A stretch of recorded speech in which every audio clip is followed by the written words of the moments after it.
નમસ્તે વિદ્યાર્થી મિત્રો, ધોરણ 12 કોમર્સ વિષય એસપીસીસી એકમ નંબર 6 કંપનીની સભાઓ, બરાબર ને? તો આપણે છે એ ગયા વિડિયો લેક્ચરની અંદર છે એકમ નંબર 5 કંપનીના સંચાલકો છે એ પૂર્ણ કર્યો. હવે પછીનો આપણો એકમ નંબર 6 છે અને એ છે એ કંપનીની સભાઓ, બરાબર ને? કે ભાઈ આજના સમયની અંદર છે એક કંપનીનું શું સારું સંચાલન કરવા માટે છે એક કંપનીની ઘણી બધી સભાઓ છે એ બોલાવવામાં આવે છે, બરાબર ને? એની અંદર શેર હોલ્ડરો હોય, ડિરેક્ટરો હોય, સંચાલક મંડળ હોય, બોર્ડ ઓફ ડિરેક્ટર, બરાબર? પછી કંપની અંદર ઘણી બધી છે એ સમિતિઓ પણ છે એની નિમણૂક કરવામાં આવે છે. તો કંપનીનું વ્યવસ્થિત રીતે સંચાલન કરવા માટે છે એ અમુક સમયના અંતરે કંપનીની ઘણી બધી સભાઓ છે એ બોલાવવામાં આવે છે. આ સભાઓ છે એ બોલાવવાનું મુખ્ય કારણ છે એ શું હોય? તો ભાઈ કોઈ પણ બાબત છે એનો નિર્ણય લેવા માટે છે એ સભા બોલાવવામાં આવે છે, અથવા તો કંપની અંદર કંઈ પણ ફેરફાર કરવો હોય તો સભાઓ છે એ બોલાવવામાં આવે છે, બરોબર ને? આટલા માટે છે એ કંપનીની અંદર ઘણી બધી સભાઓ છે એ બોલાવાય છે. અહીંયા આપણે આ એકમની અંદર છે એ કંપનીની જેટલી સભાઓ છે એ સભાઓ વિશે છે એ માહિતી મેળવવાની છે, બરોબર? હવે સામાન્ય રીતે સભા એટલે શું એ આપણને ખબર હોવી જોઈએ. તો સભા એટલે શું?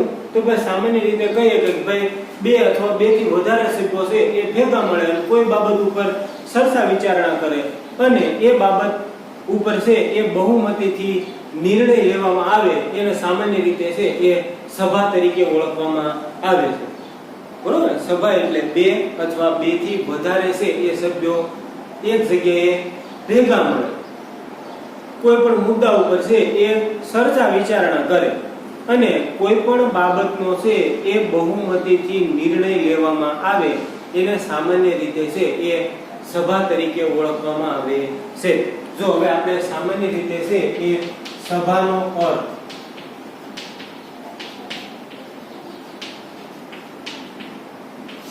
તો ભાઈ સભા એટલે બે અથવા બે થી વધારે સભ્યો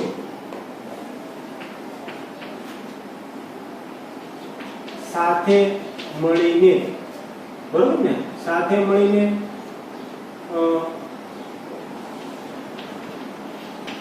કોઈ પણ મુદ્દા ઉપર ચર્ચા વિચારણા કરી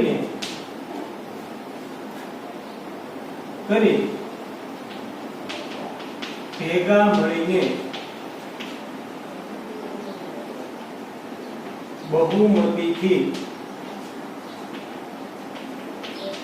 નિર્ણય લે, બરોબર ને? આ છે એ સભાનો સામાન્ય અર્થ, એટલે કે ભાઈ સભાની વ્યાખ્યા છે કે ભાઈ બે અથવા બે થી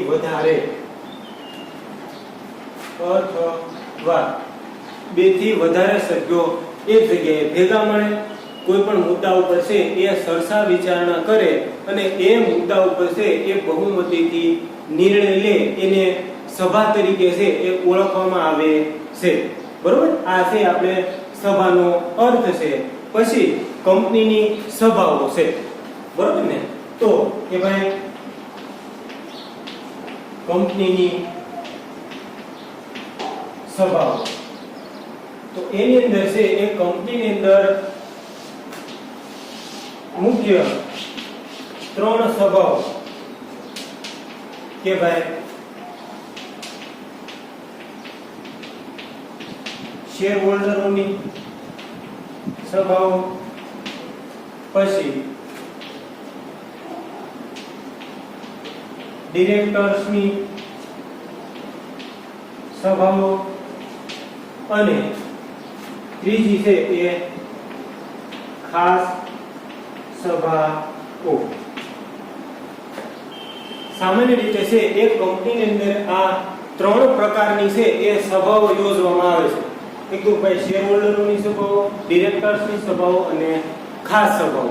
જો હવે છે આપણે શેર હોલ્ડરોની મુખ્ય છે એ ત્રણ સભાઓ છે. એની અંદર છે એ પ્રથમ વાર્ષિક સામાન્ય સભા, એમના પછી છે એ વાર્ષિક સામાન્ય સભા અને ત્રીજી છે એ અસાધારણ સભા.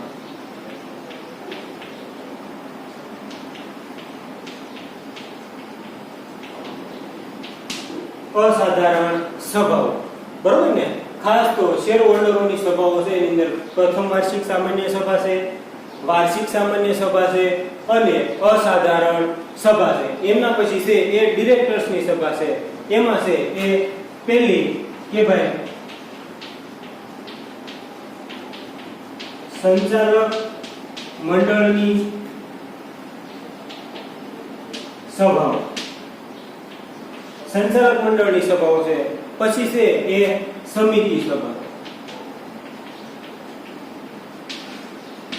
બરોબર ને? ડિરેક્ટરોની સભા છે આ બે સભાઓ છે કે ભાઈ સંચાલક મંડળની સભાઓ અને સમિતિ સભા. ત્રીજી છે એ ખાસ સભાઓ છે. એમાં વર્ગ સભા છે,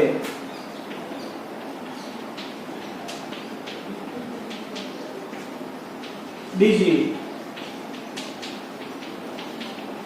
લેણદારોની સભાઓ અને ત્રીજી કંપની વિસર્જન સમયની સભાઓ. બરોબર ને? આપણે છે આ એકમની અંદર આટલી સભાઓ વિશે છે માહિતી મેળવવાની છે કે ભાઈ કંપનીની સભાઓ. એમાં પહેલું છે કે ભાઈ શેર હોલ્ડરોની સભાઓ. તો ભાઈ શેર હોલ્ડરોની સભાની અંદર છે એ પ્રથમ વાર્ષિક સામાન્ય સભા આવે, વાર્ષિક સામાન્ય સભા આવે અને અસાધારણ સભાઓ છે એ શેર હોલ્ડરોની સભામાં આવશે. બીજું છે ભાઈ ડિરેક્ટર્સની સભા. તો એની અંદર સંચાલક મંડળની સભાઓ, બરોબર ને? અથવા તો બોર્ડ ઓફ ડિરેક્ટર્સની સભાઓ, અથવા તો પછી બીજી છે એ સમિતિ સભા છે.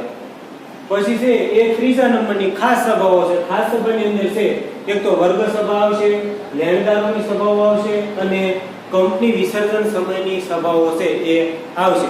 એની અંદર આપણે પહેલું ભાઈ શેર હોલ્ડરોની સભા. શેર હોલ્ડરોની સભાની અંદર છે એ પ્રથમ વાર્ષિક સામાન્ય સભા. તો ભાઈ પ્રથમ વાર્ષિક સામાન્ય સભા છે એ કંપનીની અંદર બોલાવવી ફરજિયાત છે કે ભાઈ કંપનીને જ્યારે નોંધણીનું પ્રમાણપત્ર મળ્યાથી 9 મહિનાની અંદર આ પ્રથમ વાર્ષિક સામાન્ય સભા છે એ બોલાવવી ફરજિયાત છે. જો કંપનીની અંદર આ પ્રથમ વાર્ષિક સામાન્ય સભા ન બોલાવવામાં આવે તો આ જે સભા બોલાવવા માટે જે અધિકારીઓ એની અંદર સામેલ હોય એ અધિકારીઓ છે એ દંડ અથવા તો સજાને પાત્ર છે એ બને છે. બરોબર ને? એટલે ખાસ એટલું યાદ રાખવાનું કે પ્રથમ વાર્ષિક સામાન્ય સભા છે એક કંપનીને નોંધણીનું પ્રમાણપત્ર મળ્યાથી 9 મહિનાની અંદર, બરોબર ને, 9 માસની અંદર છે આ સભા બોલાવવી ફરજિયાત છે. આ કંપનીની પ્રથમ વાર્ષિક સામાન્ય સભા છે. પછી વાર્ષિક સામાન્ય સભા છે. તો ભાઈ આ વાર્ષિક સામાન્ય સભા પણ કંપનીની અંદર બોલાવવી ફરજિયાત છે. વાર્ષિક સામાન્ય સભા છે એ વર્ષના અંતે છે બોલાવવામાં આવે છે અને બે વાર્ષિક સામાન્ય સભા વચ્ચેનો સમયગાળો છે એ 15 મહિનાથી વધારે હોવો જોઈએ નહીં. એટલું યાદ રાખવાનું, બરોબર ને? કે ભાઈ વાર્ષિક સામાન્ય સભા, બે વાર્ષિક સામાન્ય સભા વચ્ચેનો સમય છે એ 15 મહિનાથી વધારે ન હોવો જોઈએ. એટલે ભાઈ વરસ દિવસની અંદર એક વાર્ષિક સામાન્ય સભા છે એ બોલાવવી પડે. આ વાર્ષિક સામાન્ય સભા બોલાવવાનું કાર્ય હું તો ભાઈ એની અંદર કેવા કાર્યો કરવામાં આવે?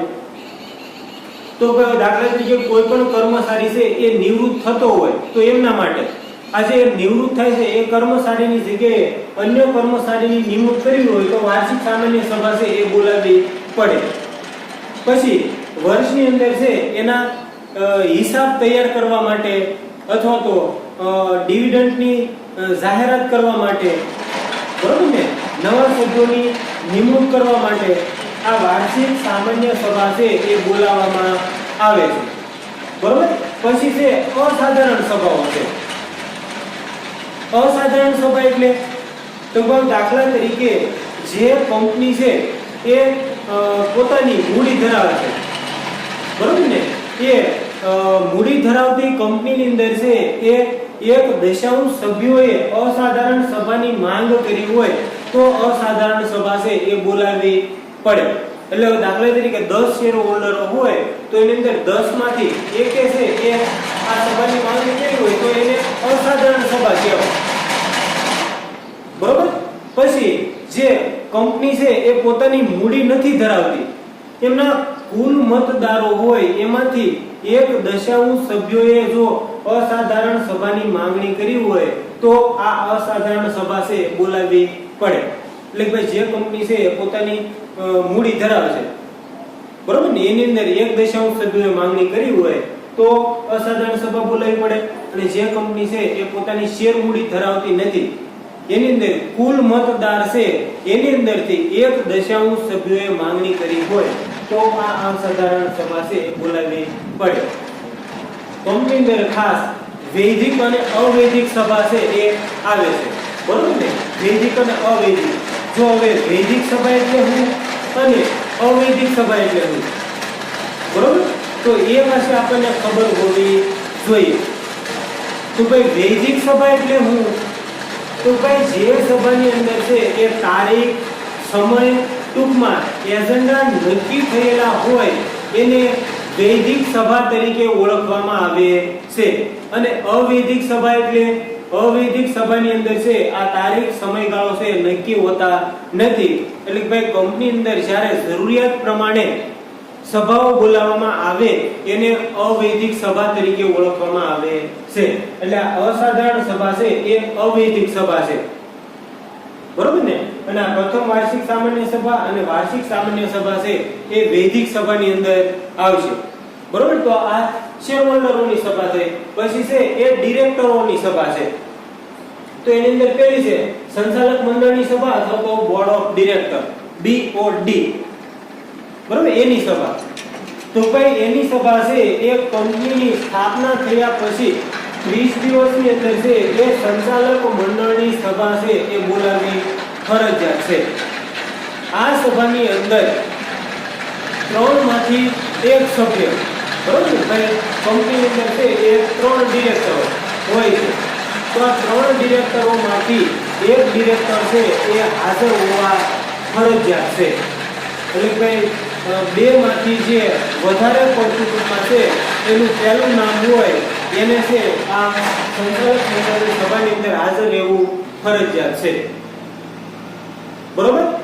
અને આ બોર્ડ ઓફ ડિરેક્ટરની વર્ષની અંદર ઓછામાં ઓછી 4 સભા છે એ યોજવી ફરજિયાત છે, બરોબર. હવે દાખલા તરીકે કોઈ પણ ડિરેક્ટર છે એ સભાની અંદર હાજર રહી ન શકે એમ હોય તો અત્યારે આધુનિક સમય પ્રમાણે છૂટછાટ આપેલી છે, ભાઈ વિડિયો કોન્ફરન્સ દ્વારા છે એ પોતાની હાજરી છે એ સભાની અંદર નોંધાવી શકે, બરોબર. તો આ બોર્ડ ઓફ ડિરેક્ટર અથવા તો સંચાલક મંડળની સભા છે. પછી સમિતિ સભા છે કે ભાઈ કંપનીની અંદર ઘણી બધી સમિતિઓ છે એ યોજવામાં આવે છે. દાખલા તરીકે શેર હોલ્ડરોની સમિતિ હોય, ડિબેન્ચર હોલ્ડરોની સમિતિ હોય, ઓડિટ સમિતિ હોય, બરોબર ને. પછી માલ સામાનની હેરફેર માટેની સમિતિ હોય. તો આ કોઈ પણ સમિતિ છે એની સભા બોલાવવામાં આવે. દાખલા તરીકે શેર હોલ્ડર હોય તો શેર હોલ્ડરોની સભા હોય તો એને શેર હોલ્ડરની આખી સમિતિ કહેવાય. એની અંદર છે પછી ડિબેન્ચર હોલ્ડરો આવે કે નહીં. તો આ કંપનીની અંદર છે એ સમિતિની સભાઓ પણ ઘણી વખત છે એ બોલાવવામાં આવે છે. દાખલા તરીકે શેર હોલ્ડર હોય તો ભાઈ બાકી હપ્તા હોય એવા શેર હોલ્ડરોને બોલાવે, અથવા તો પૂર્ણ ભરપાઈ થઈ ગયેલી શેર મૂડી હોય એવા શેર હોલ્ડરોની સભા બોલાવવામાં આવે. તો એના હેતુઓ પણ અલગ અલગ હોય છે. બરોબર, એટલા માટે છે આ સમિતિની સભા બોલાવવામાં આવે છે. એમના પછી છે ખાસ સભાઓ છે.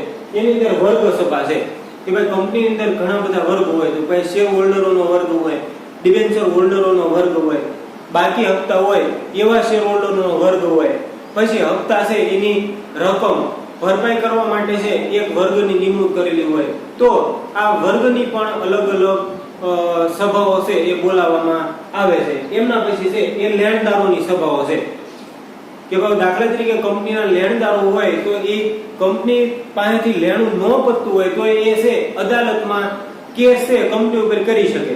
આવે વખતે છે એ અદાલત કંપનીને સૂચના આપે કે ભાઈ તમે આ લેણદારો ની સભા બોલાવી અને એમનું લેણું છે એ પતાવો, બરોબર ને.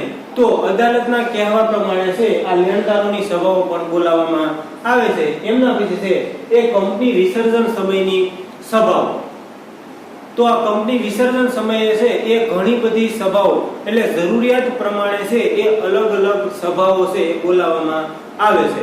દાખલા તરીકે કોઈ શેર હોલ્ડર છે એમના બાકી હપ્તા હોય તો એવું કે ભાઈ આ બાકી જેના હપ્તા છે એની સભાઓ બોલાવો, અથવા તો ડિબેન્ચર હોલ્ડર કે ભાઈ ડિબેન્ચર હોલ્ડરોને પોતાની રકમ દેવાની થતી હોય પાછી પરત, તો એવે વખતે પણ ડિબેન્ચર હોલ્ડરોની સભા છે એ બોલાવવામાં આવે છે. તો આ કંપની વિસર્જન સમયની ટૂંકમાં જેમ જરૂર પડતી જાય એમ ઘણી બધી સભાઓ છે એ બોલાવવામાં આવે છે, બરોબર. તો અહીંયા આપણે છે એ સભાનો અર્થ, કંપનીની સભાઓ, કંપનીની અંદર છે શેર હોલ્ડરોની 3 પ્રકારની સભા બોલાવવામાં આવે છે. ડિરેક્ટર્સની સભાઓ, BOD બોર્ડ ઓફ ડિરેક્ટર, એની 2 સભાઓ બોલાવવામાં આવે છે. અને ખાસ સભાઓની અંદર વર્ગ સભા આવશે, લેણદારોની સભા આવશે અને કંપની વિસર્જન સમયની જેની ટૂંકમાં જરૂર હોય એની સભા છે એ આ કંપની વિસર્જન સમયે છે એ બોલાવવામાં આવે છે, બરોબર. તો અહીંયા આપણે છે આ ઉપરછલ્લી માહિતી છે એ મેળવી.